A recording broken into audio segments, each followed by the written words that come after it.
Hi friends, சாப்பிடலாம் வாங்க. AJ சமையல் குறிப்பு. இன்றைக்கி பார்க்க போவது மட்டன் கட்லெட். 1/4 கிலோ கை மாவை கழுவி எடுத்துக்கோங்க. 150 ஊற வச்ச கடலப்பருப்பு ஆட் பண்ணுங்க. ஏலக்காய் 1, பட்டை 2, லவங்கு 2, ஒரு புடி கொத்தமல்லி, 2 பச்சை மிளகா, 6 பல்லு, ஒரு பத தேங்காய், இதெல்லாம் போட்டு மிக்சியில் அரைச்சிருங்க.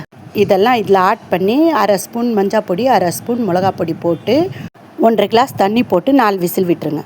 இதை பாருங்கள் ஃப்ரெண்ட்ஸ், நல்லா வெந்து வந்துடுச்சு பாருங்கள். இதை ஆற வச்சு மிக்சியில் போட்டு அரைச்சிருங்க.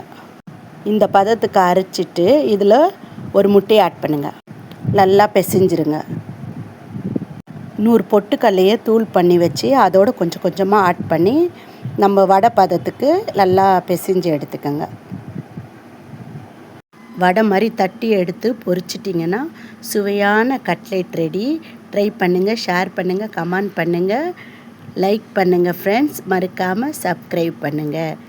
ஸ்டவ்வோடு சமைச்சு லவ்வோடு பரிமாறுங்கள்.